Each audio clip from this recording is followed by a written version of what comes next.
ruin the game. Alright, man. Sarges Heroes for the N64. Yeah. Going old school.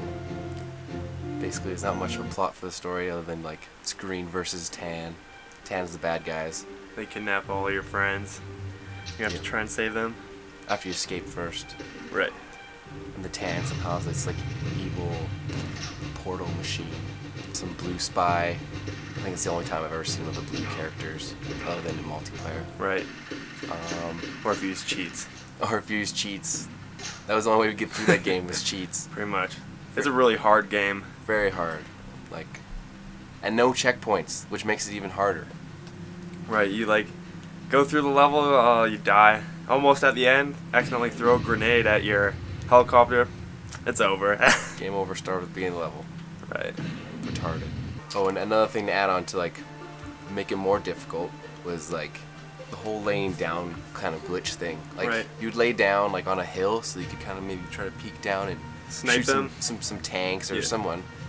But laying down was basically the same as if you're standing up. They could see you perfectly, and they would just own you. See you, oh, right on top of the ledge, I can see you. Yeah. Shoot them with the tank. One hit kill. Dang it. Yeah. This guy over there.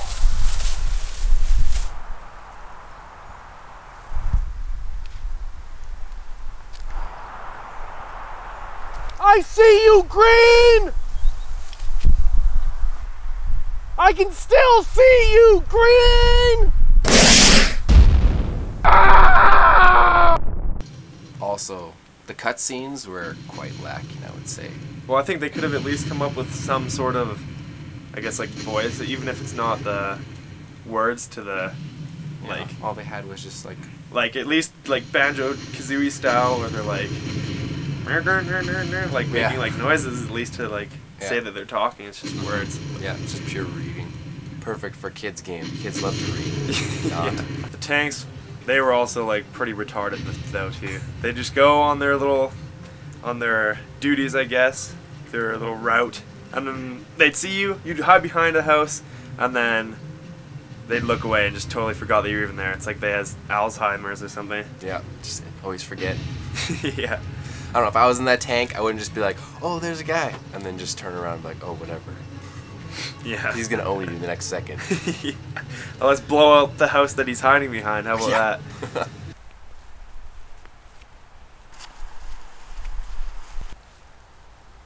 I see you, Green!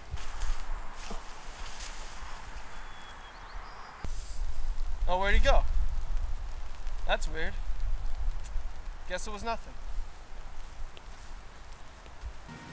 Another sweet thing is how many weapons you can have. Oh yeah, there was so many weapons. You have like a mortar. Flamethrowers and like machine guns, like everything. Yep. Snipers, grenades. Sniper is like the only weapon you can use. Yeah. Like, you have to use that one. You have to use a sniper in the levels, otherwise you're just gonna die. You can't run out in the middle of the fray. Yeah, everyone just owns you. Yeah. It's quite a violent game. Good thing it was plastic, or else no one would be able to play it. Yeah. If I was a kid, I definitely wouldn't have got to play that. It was like people like burning on fire still, like running around screaming, like melting, but yeah. they're like plastic, so. Yeah. Okay, what would you rate this game then?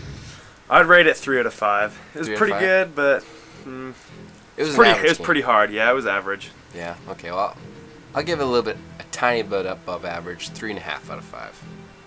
Okay. We're done. I'm Danny Roy, and I call this the firing squad.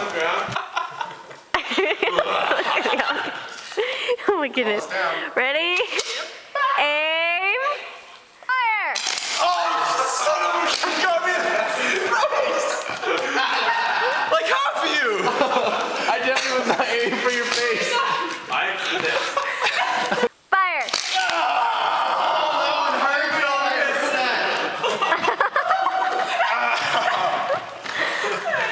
Right in the leg. Fire! Belly button. That would hurt a lot. Also, these all hurt. Ew. I think I got that one. Ooh, that one looks awesome. Ooh, this one right there. No, look at that one right there. Oh yeah. Oh gee. Fire!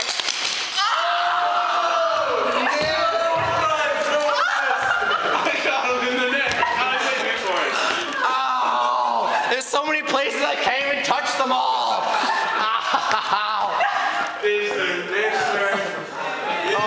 We're reviewing Transformers 2, Revenge of the Fallen. That's right. Yeah. So a summary of the movie, in case you haven't seen it for some reason. There's a lot of good reasons. We'll get to that in a moment. But starts off Sam Witwicky, which is like Shia LaBeouf or whatever you say his name. He is going to college and leaving his girlfriend and his car Bumblebee behind. But things get to go screwy. They find Megatron in the ocean. They bring him back. Some evil guy named the Fallen's trying to kill everybody. And they fight. And that's pretty much it. That's pretty much it. It's a Michael Bay movie. What do you expect? Oh, speaking of fights, when the robots fight each other, it's so hard to tell who's who. They all just like gray metal robots. They don't have distinctive colors. They don't have anything. And it's just like, especially the Decepticons. The Decepticons are all gray.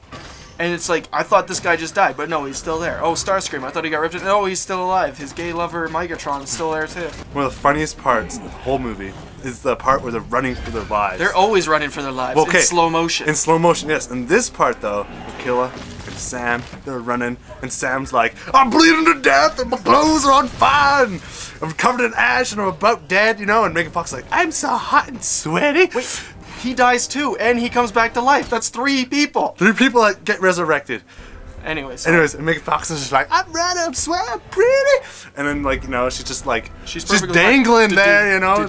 Bounce, bounce. And like the camera's just like situated to, like, you know, look straight down centered there. On her face. It's kind of more like, it's like, hey guys. Right. I'm supposed to film this movie. You know. Sorry, Megan. Sorry. That's another thing about these Michael Bay movies. That really bother me. It's always about America. This guy is a patriot. But, they do anything they want in this movie. They get up, the first scene, they're in China. They can't get into, they're in China blowing up like a city. And nobody says anything. And they just cover it up, they're like, oh yeah, it was a gas leak, or something retarded. Yeah. Like that. And then suddenly they need to get to Egypt. They just fly into Egypt. They just drop Optimus Prime's dead body in the middle of Egypt. Yeah, and no one says anything. They go to a border. They go to the border. Yeah. Or they get stuck at a border in Jordan or Egypt. Yeah. I can't remember one of those countries. And then the Oompa Loompa from that new Johnny Depp, Charlie and the Chocolate Factory. The new Charlie Chocolate Factory. Yeah. The Oompa Loompa guy. He's just like, he stops there and he's like, "What are you doing?" And it's like, "I'm from New York," and they're like, "Oh, New York, go Yankees!" and stuff. And they're just like, "Would that really happen in Egypt?" Or they were like, no, they'd be like, American pigs! Yeah, this guy's a midget. He's already got the, like...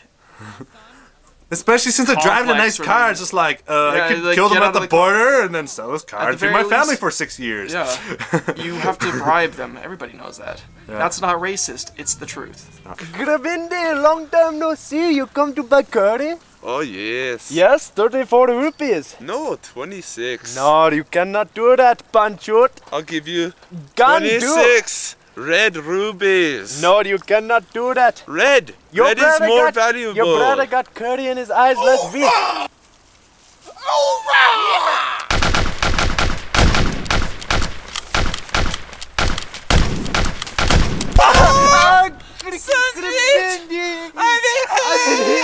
Who the hell did that? Who the hell hit us with the bullet?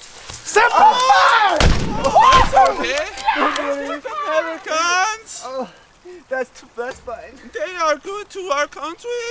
You know, as much as we've been ripping on it, it's not a horrible movie. Yeah, it is. It's not that bad. You could do a lot worse. Actually, yeah, you could. I've seen it 3 times. I don't even know why I've seen it 3 times, but I've seen it 3 times, and I haven't died yet. And so I'm gonna give it 1.5 Bumblebee heads out of 5. I'm gonna reduce it down to 2, maybe 1 and -5. I don't know. Yeah, we need a number right now. Fine. 2. 2 out of 5. That is my final judgment. 2 Bumblebee heads out of 5. No more indecision from me. So he's about to die, and so he's like, "Oh, Prime!" Optimus Prime's back alive at this point. He's like, "Take my parts!" And he like rips out his heart or something. And dies. Like that, and dies, and then gives his parts to Optimus Prime. And he's like, "Oh yeah, I'm gonna put on my parts now." He uses his parts to destroy the Fallen. And Megatron at the same time. Is Megatron still alive? He takes both of them on at the same time, yeah. He's just owning them. Oh, and then Megatron's like, "Oh, I'm owned," and he yells for Starscream. And then Starscream's like, "Oh, I'll save you. and they fly off together. And then the Fallen's there, and he gets destroyed by Prime, and Prime's like, oh, and I think he lost like a little bit of it. Yeah, some of it fell off because the In the you know, battle. the Fallen guy, he wasn't, you know, totally, you know, He was letting him. weak. Yeah, he was like ripping parts off and stuff. And then like as soon as it's over, it just like just sheds Yeah. it. It's just like Old man killed himself for him, and he's like, oh yeah, thanks, old man. I'm gonna take your crap off now and throw it on the ground. it's like I just saved the world. I got killed last time. I wasn't overpowered like these other guys were. But don't worry, I won't need it again.